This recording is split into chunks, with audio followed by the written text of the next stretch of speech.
I remember being in 10th grade, so I know how you guys feel. So I hear you guys are reading Things Fall Apart. Yes? How you guys like it?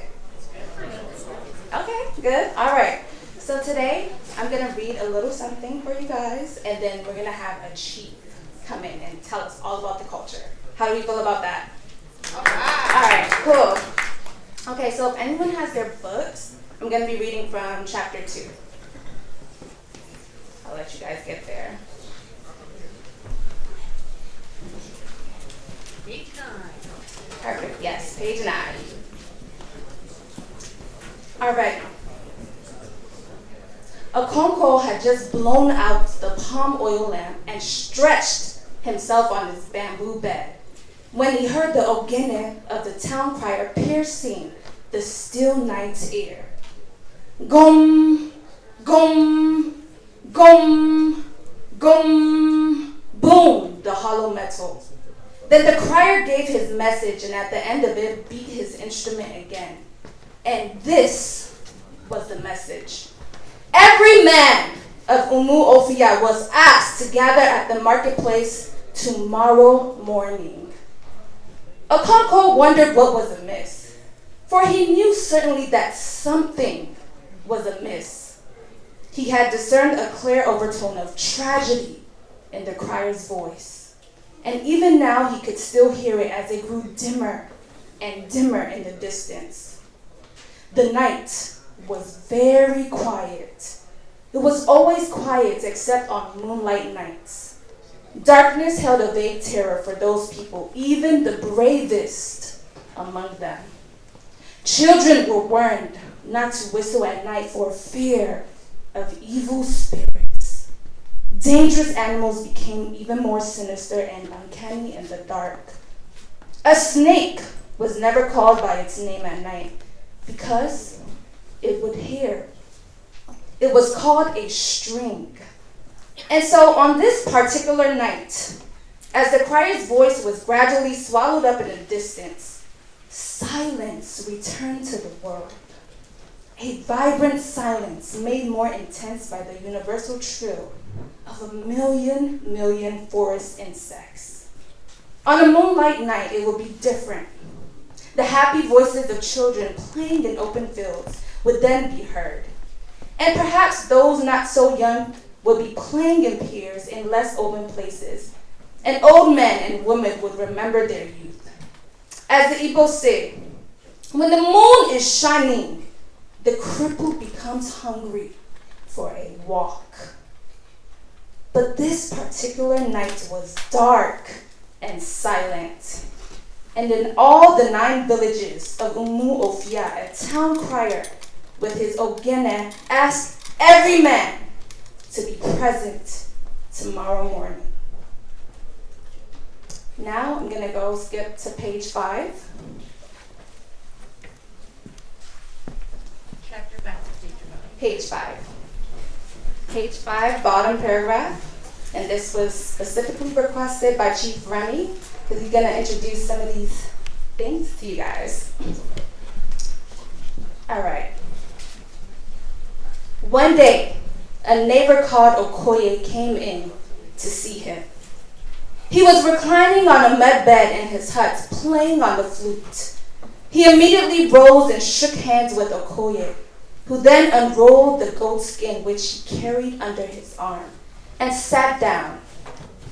Unoka went into an inner room and soon returned with a small wooden disc containing a kola nut, some alligator pepper, and a lump of white chalk. "I have kola," he announced when he sat down and passed the disc over to his guest. "Thank you. He who brings kola brings life. But I think you ought to break it," replied Okoye, passing back the disc. "No, it is for you, I think." And they argued like this for a few moments before Unoka accepted the honor of breaking the kola. Okoye, meanwhile, took the lump of chalk, drew some lines on the floor, and then painted his big toe. Thank you, guys. Again, I am Kike, and we're going to talk a little bit about this book. You guys know who the main character is, right? Anybody want to tell me? Y'all shout it out. Yes. So Okonkwo was well known in Umuofia and the surrounding villages of Idemili. He was the only son of Unoka, and he was a great farmer, orator, title holder, and wrestler who brought fame to his people by defeating. Does anyone remember who he defeated? Oh, you. I forget his name, but he was called the Cat. Can you say it again? On his back. Say it again. I forget his name, but he was called the Cat because he never landed on his back. Okay, somebody else? Okay. Good job, that was right. But it's like, I'm a lens. Okay, yes, I'm a Lindsay. I think somebody else wanted to say something? No. No? Okay, yes. So you guys are right. You guys have been, reading. That's very good. So yeah, he defeated Anna Lindsay the Cat in a wrestling contest.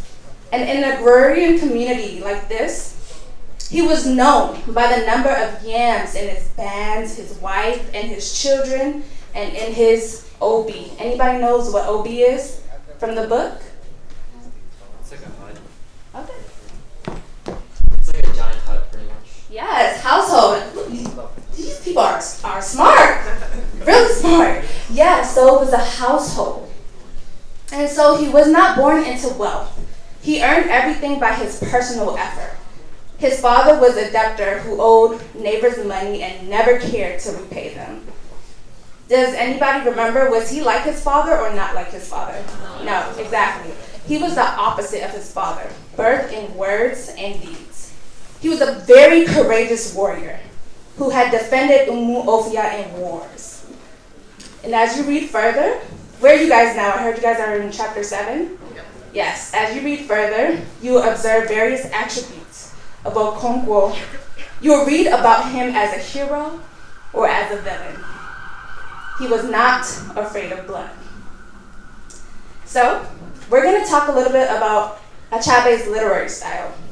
You'll notice the variety and use of idioms, metaphors, simile, allegory, climax, anticlimax, synecdoche, foreshadowing, and anagram, like kotma, meaning court messenger. So thank you guys so much. I'm going to bring up Chief Remy. He has a lot for us to learn. Even me, I got to learn about it because I'm Nigerian, but I was born here, so I don't know everything. But he knows everything. All right. Welcome, Chief Remy.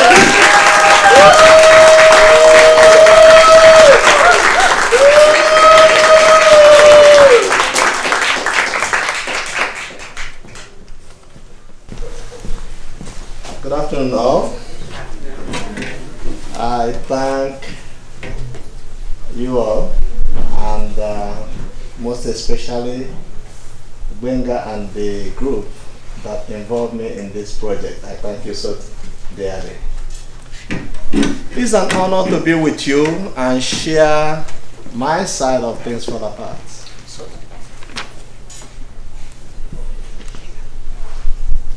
Things Fall Apart by Chinua Achebe has survived many decades.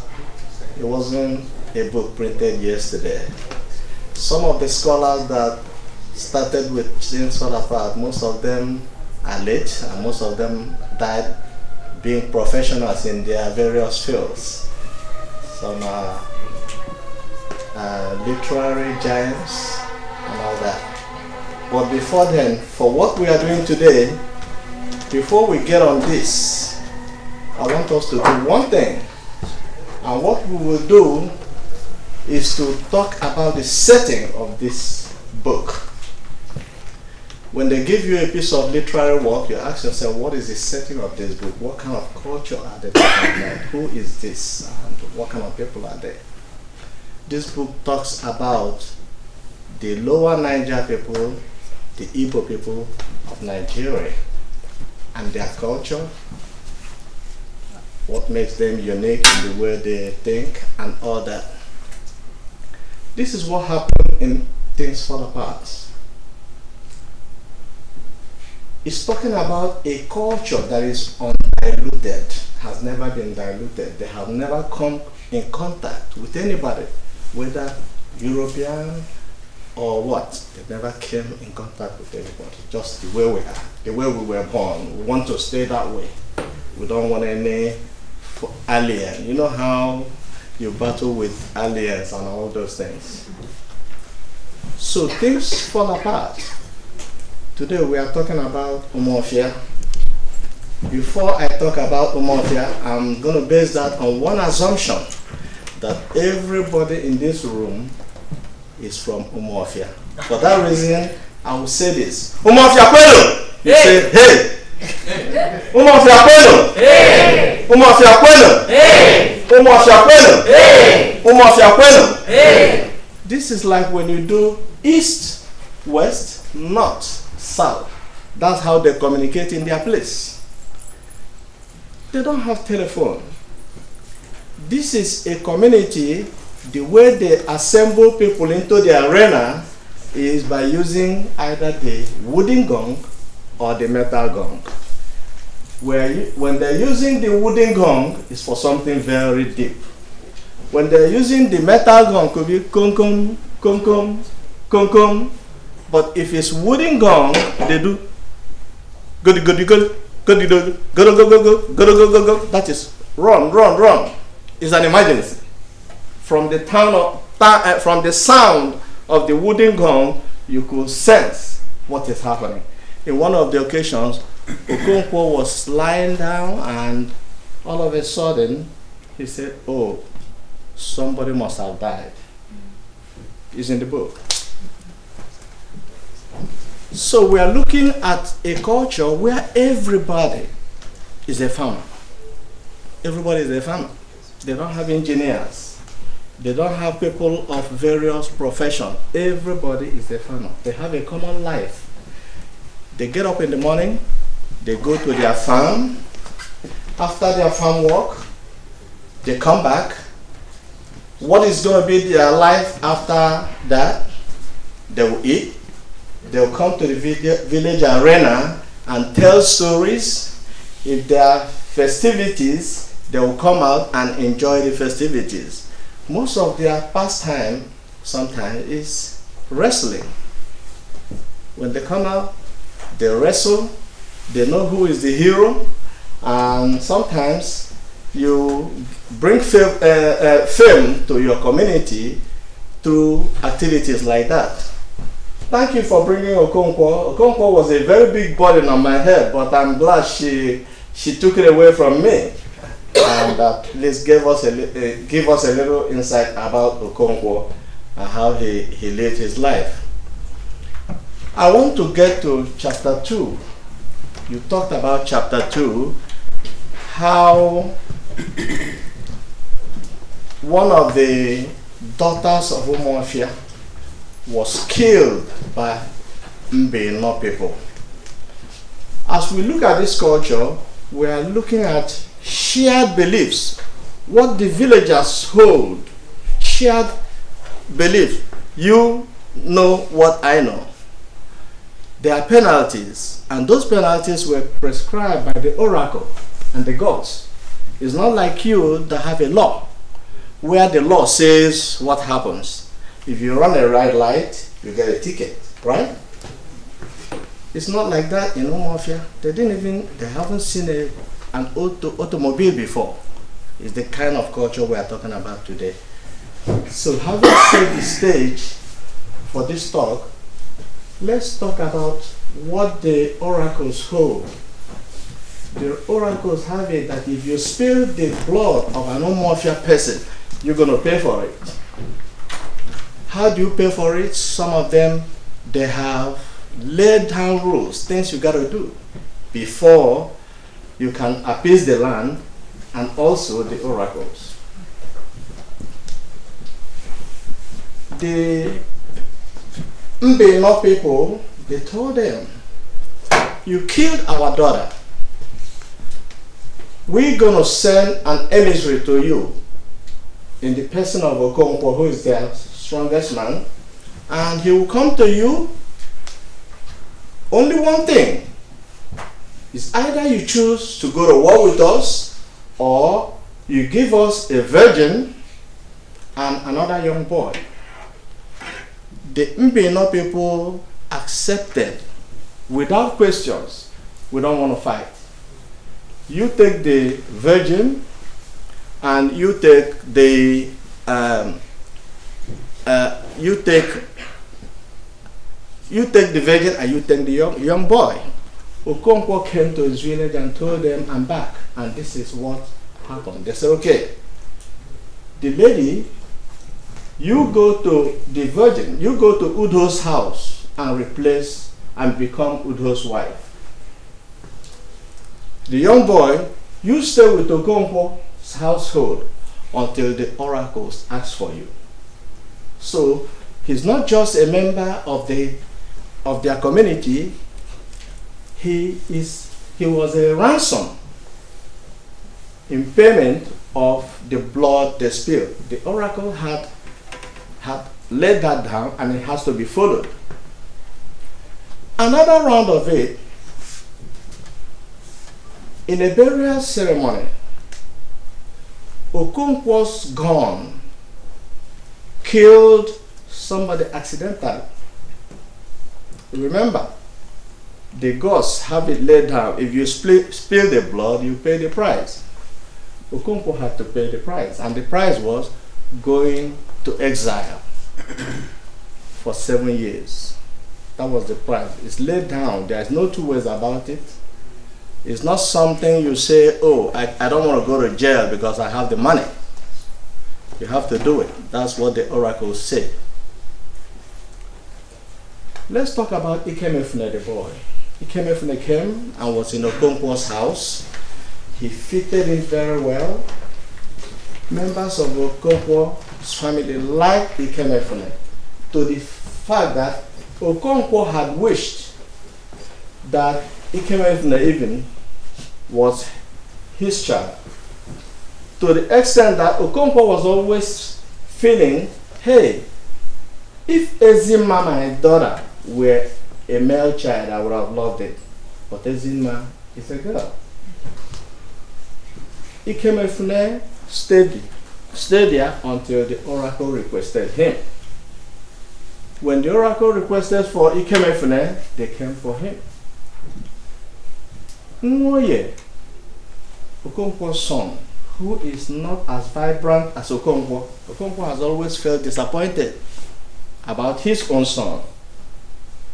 Nwoye told the mother, it looks like Ikemefune is leaving. From that moment, the mood in Okonkwo's house changed. Nobody liked what they saw. On the day the elders came to grab Ikemefune, one of the men, Ezudu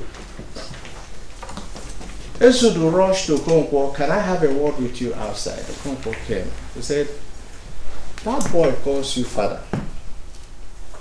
Bear no hand in his debt. Knowing Okonkwo is such an egomaniac. He doesn't care for anything that will make him look like a coward.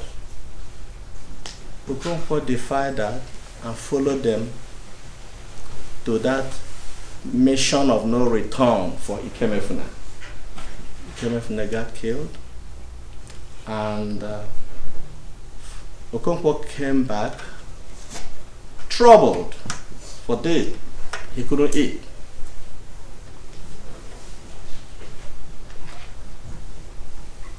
I talked about the culture. Culture is based on shared beliefs and shared norms. You know how you celebrate Thanksgiving? Thanksgiving is somebody's culture. They talk about the pilgrims. It's somebody's culture. Every year we look forward to Thanksgiving. That's the celebration of culture. We celebrate Super Bowl. It has gone into our culture. Every year somebody can call you and say, who won the Super Bowl? It's a yearly thing, right? Let us go to the kind of dress people put on. From this dress you can tell, oh, maybe it's Nigerian culture. This is what I have before you today. This is cassava. This is cassava. This is cocoyam. Okonkwo talked about it in many chapters, cocoyam.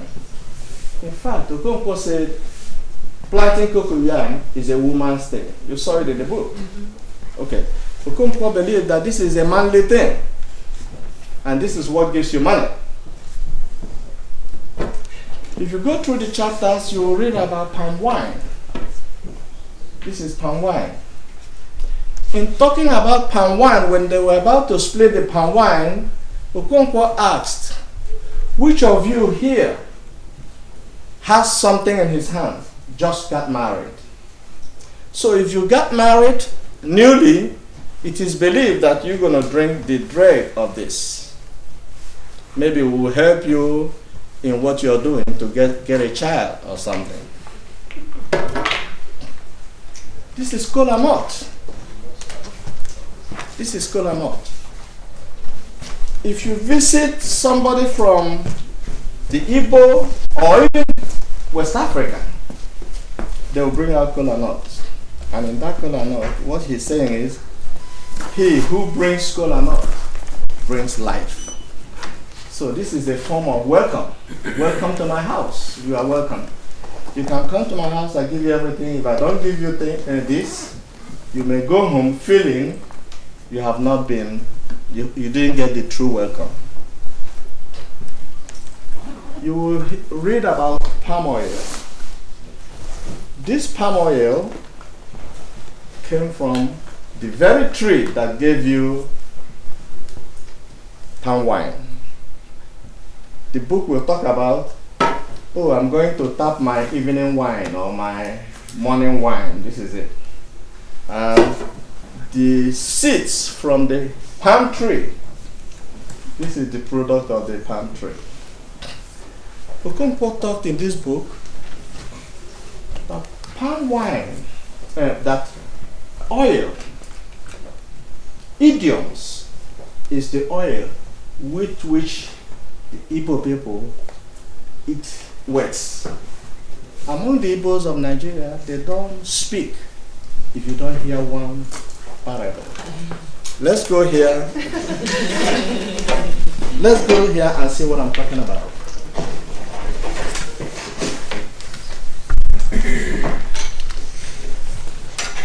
Okay, number one, it says, when the moon is shining, the cripple becomes hungry for a walk. Self-explanatory. Kike, you handle it, right? Yeah. Thank you. And a toad does not run in the daytime for nothing. They were talking about Obiako, who gave up tapping wine. I talked about tapping wine. Obiako told them that he wanted to leave his trade. It's just like, this is quitting time, I don't want to continue. So they were discussing Obiako. Somebody said, there has to be something that made Obiako decide that he's not going to be tapping wine anymore. There has to be something to it. We need to know. So they found out that that the oracles had told Obiako that he will die from palm tree, from a fall from palm tree. So that kind of made him wonder, should I continue doing this, or should I, how things makes you shiver. There's a saying among the Igbos, an old woman is always uneasy when dry bones are mentioned in a proverb. Everybody laughed at this. It was only one person that refused to laugh, and it was Okonkwo. You know why? Because Okonkwo's father was a weakling, was a loafer, was not, I don't know how to say it, I can't say it's worthless, but it's not nothing to write on about, something like that. When they mention things like that, it makes you amazed. Okay. The lizard that jumped from the high Iroko tree to the ground said, he will not praise himself if no one, he will praise himself if no one praises him. It says a lot. If you do a task all by yourself and you are not getting the due credit, you hit your heart and keep going. When Okonkwo wanted to start life, Okonkwo went with kola nuts and alligator pepper to Mwakibie. He started by saying, "Nine, our master, I need to start life.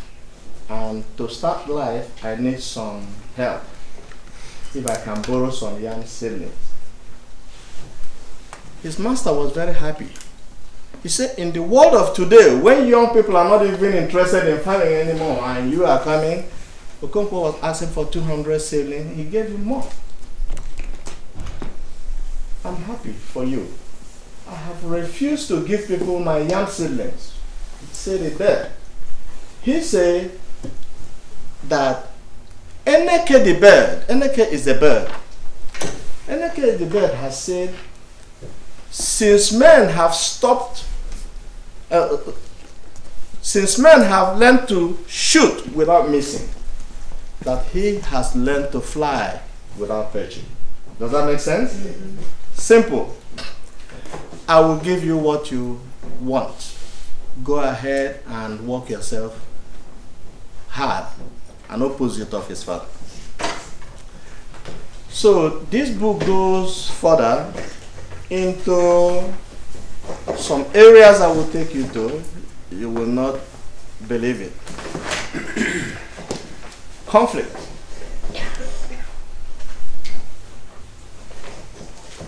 In one of my guidelines here, they asked me, was there conflict? Yes, there are conflict areas. One of the conflict areas you will be seeing is killing of Udo's wife by Mbeno people. When they killed Udo's wife,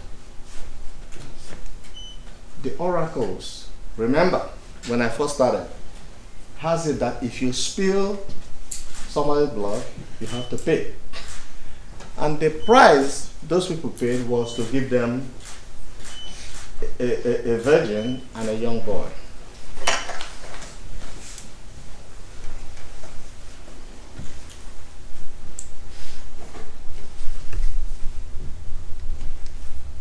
And also another conflict was Ikemefune. When Ikemefune came to Okonkwo's house, he was very much resourceful in Okonkwo's house. That did not change the narrative, did it? It didn't change the narrative. It was on him that he was brought there by the oracles, and whenever the oracles wanted him, he has to go. So are you all following? Mm-hmm. Good.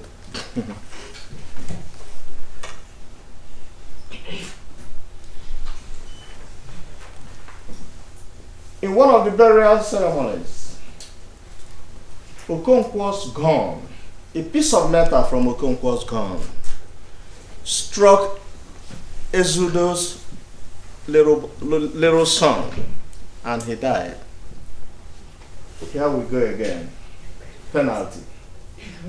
Pronounced by the oracles. They haven't read that part. You have to pay. And what was the payment for it? We haven't read that far. Oh, yeah. When you read that far, you will catch up. Yeah. It's good to listen. When he got there, he found out the hard way that what happened was an orchard. And in the orchard, they have female orchard and male orchard. Remember, it was a mistake. The female orchard will make you stay 7 years and come back. The male orchard will make you stay permanently, you won't come back. Now, there's something I want to do today and tell you about Igbo names and how they are pronounced. And then we go into character of who was in the... Yeah.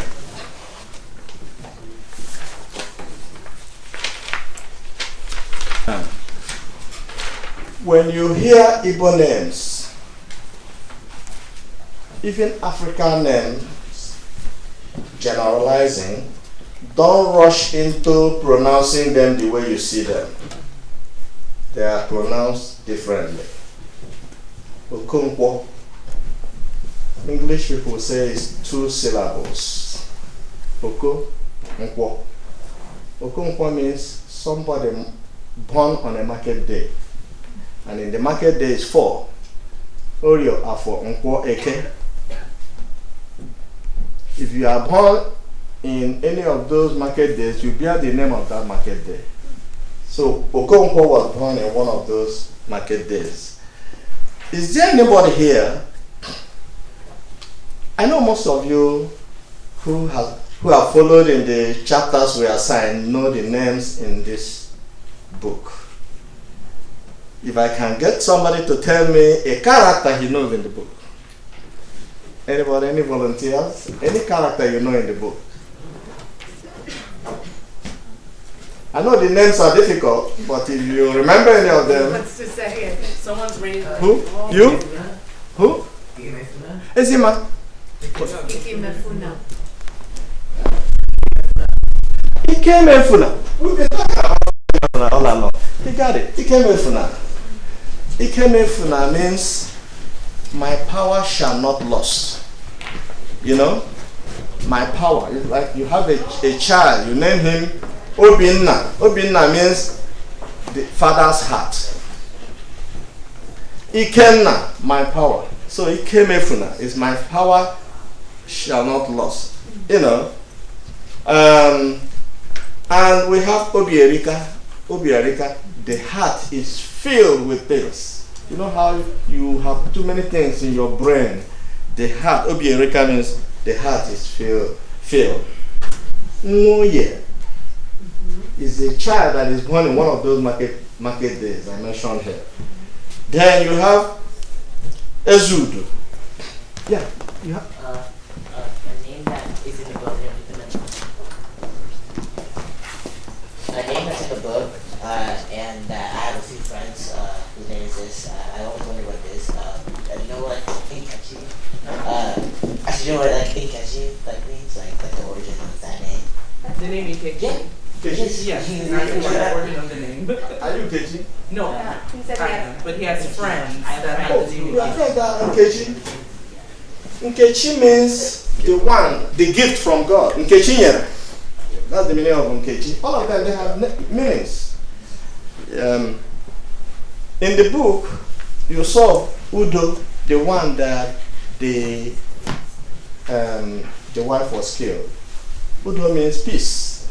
If you read my profile, you will hear that my chieftaincy name is Umudo, the peacemaker. See? Udo. Then Okafo is born on one of those market days. Afo. Amalinze. Some of you, somebody mentioned Amalinze here today. Amalinze, the wrestler.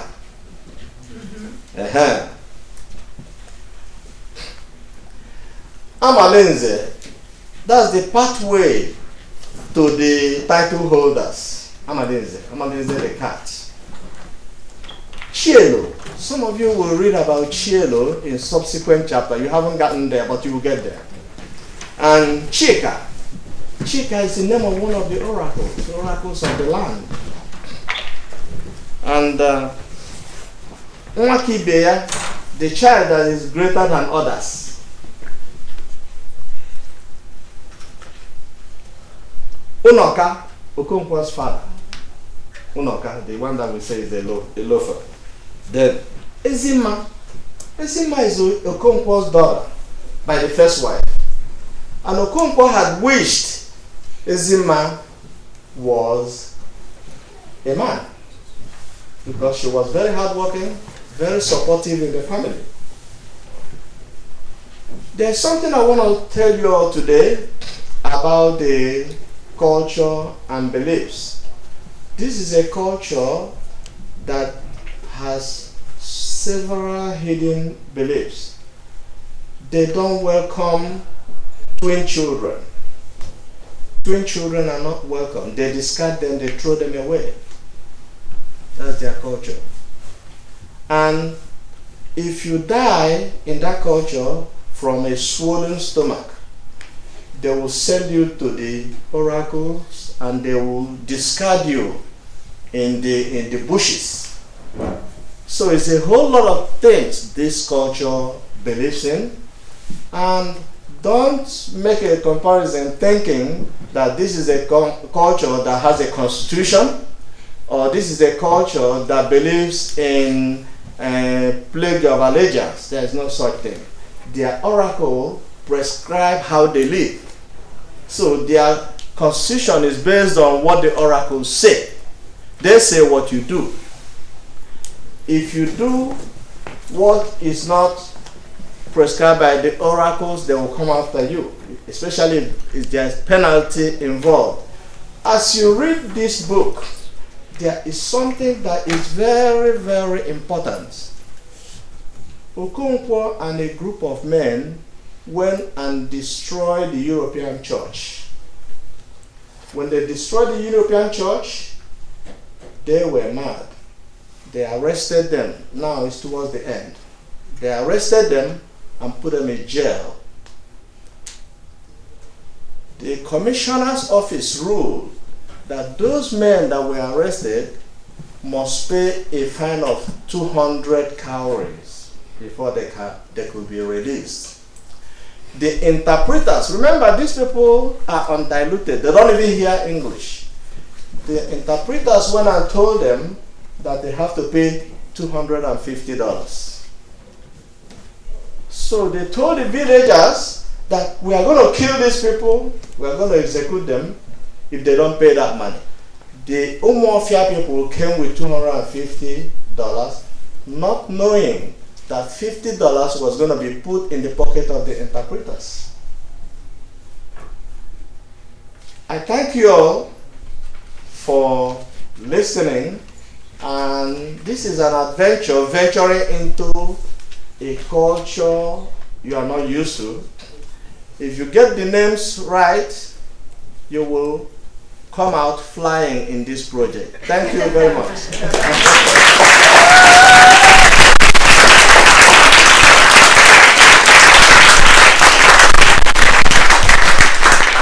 So we have some questions. Number one is, can you explain what oracle really means? Yes. And is there any spirituality or culture behind that? There was a question about family structure. Yes. Somebody asked, let me go with the family structure. I received that first. This is like a status symbol. Like I said, this culture is undiluted. They are not bound by any law of the land. If they ever find out that you married in Arkansas and you went to California and remarried, that's bigamy, right? They will jail you. You go to jail for that. But in their culture, status symbol is the number of wives you have, the number of yam, the number of, things you can lay hand on. Those are the status symbols in those cultures. So it's not a problem having more than one wife. Okonkwo himself, when he comes home, the first wife, and all the wives never lived in the same house with Okonkwo. So the first wife will bring her Okonkwo's food. Okonkwo will test. The second wife will bring hers. Okonkwo will test. The third wife will bring, something like that. If there is any woman that is married to Okonkwo that day, her food will be tested. The book says test. If you eat one particular person's food, you may be committing a crime. So like I said, what is status symbol in that culture is not the same here. Here you have bills to pay. There they don't have bills to pay. The bill is, as long as you're farming and making your money, you are fine. You pay your bills. You buy what you need. You have your goods. You have your cow. Those are the status symbol for those cultures. I hope I answered your question about... Yes. And sir, the second question is about oracle. Yeah. You talked about oracle. Remember what I said about the oracle of the caves? They have oracles of the cave. they have the oracle of Ane, the land. The oracles are non-existent, existing gods. They are underground. They are not living with you, sitting and all that. Sometimes they make us believe that the oracles come to talk to us like egugu, like masquerade. They come out like masquerade in festivities and all that. So the oracles are semi-gods. Call them semi-gods. The people look up to them. They decide how people will live their life. What goes to what is the oracles. Did I answer you? Yes. Okay, thank you. Do we have any other questions?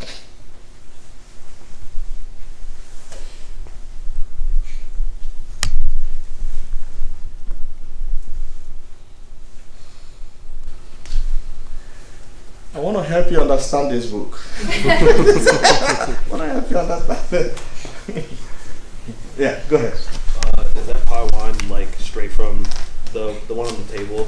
Is it straight from Nigeria? This? Yeah. Yes, it's straight from Nigeria. Most of the African stores sell it. Yeah, I bought this from an African store in Bowie. By the way, I want to facilitate what you're doing. Your teacher may decide to take you on a field trip to Igbo village. Just Google it in your phone. Igbo village is in Virginia, Frontier Culture Museum. They have Igbo village, and that is where they replicated the Ilo and the Obi that Okonkwo is talking about. It's now in United States. So Igbo Farm Village. If you Google Igbo Farm Village, it takes you there. And when you go there, you drive. It has sections. It has an Obi. All these things you read here, you see it in the Igbo village. They have an arena where you can do extra things like picnic, blah blah, anything you want. You go to various sections. They have Irish village, they have German village, they have Polish village, and Igbo village. So it's a resort where you can go with your family and spend the weekend. They have hotels scattered all over the place. It's in Shenandoah Valley of Virginia. Any other question? Okay. I remember in the one part of the book there was a dispute between two people. Yes. And they had the I forget what the word was, but they had the people in the masks, and they came to settle the dispute. Yes. Very good question. I we talked about the oracle.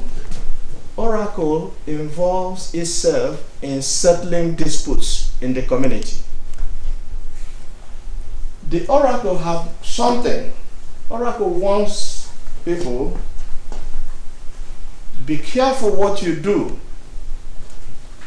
We will not fight a fight of blame. It's in the book. We will not fight a fight of blame. Oracle will not support you if you are not doing the right thing. There's this proverb, they say, you have to go to equity with clean hands, right?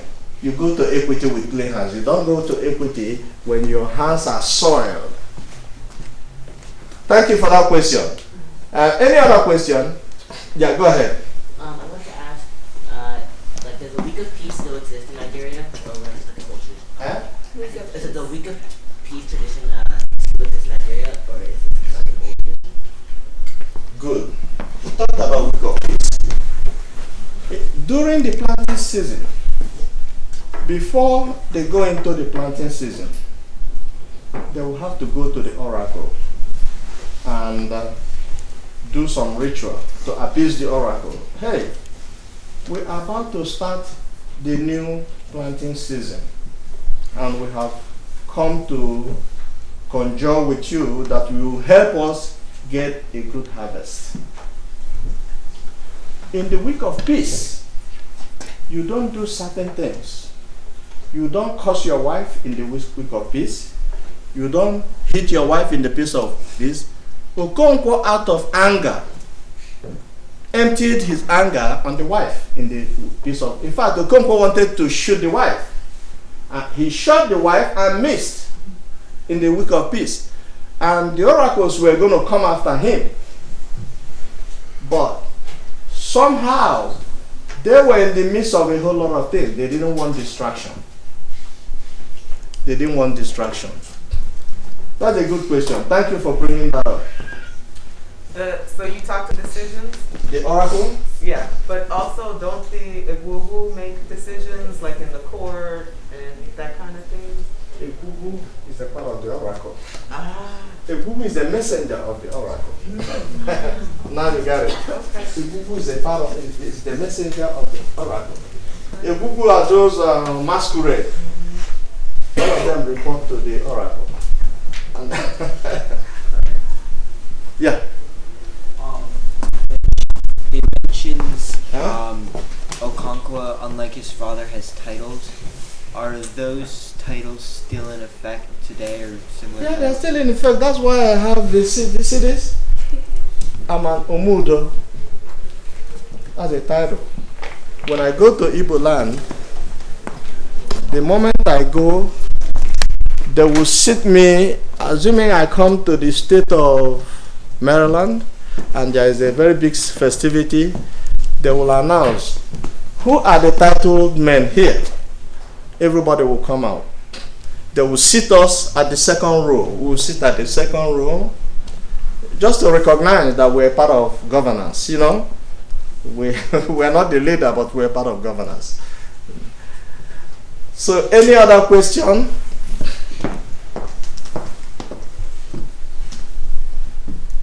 Yeah. Can women hold titles? Can women hold titles? Yes, women hold their own kind of title. Their title runs along another. In the book, they say that the women wear the regalia of their husband's title. Remember? Yeah. It's in the book. It's there. But so once you are like me, I'm a chief. My wife is a lolo. They call it lolo. If I sit, my wife will sit on my side. So you see the chief, you see the wife, the lolo. Both of them enjoys the crown. In celebrations, in that book, he said their servants will bring their chair. Their servants and slaves will bring their chair to festivities and all that. So if this were to be the Ilo, the book calls it Ilo, that's the arena. They will put my seat and put my wife's seat. Yeah, let me take yours. Go ahead. Give it to him. Does a woman have to be married to hold a title? Does a woman have to be married to hold the title? The man. The woman. She have to be married to hold the title. Does the woman have to be married before she holds the title? To hold the title? Yeah.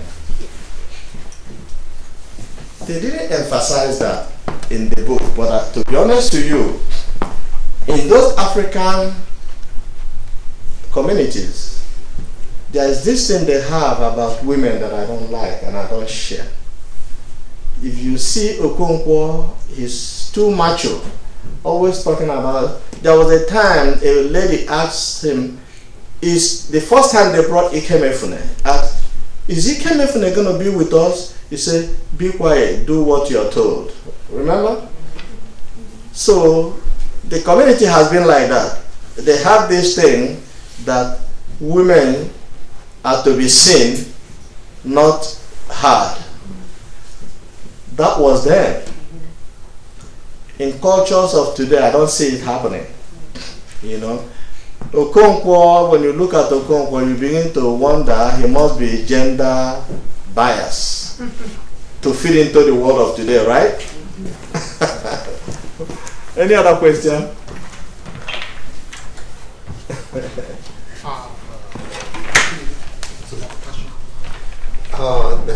I had a question, but a lot of you guys answered it. I'm an educator myself, so I'm really happy to see you guys embracing this type of culture, and also to let you guys know that this is like the old rooted culture that our a lot of first generation Nigerians like myself, we want to be respected in a new culture, and we want to be looked at like everybody else. But we also recognize this culture. Like me, I went to Nigeria to go marry my wife, about what he was saying, and I actually have a picture of the wedding. That's Igbo. Yes, that's Igbo.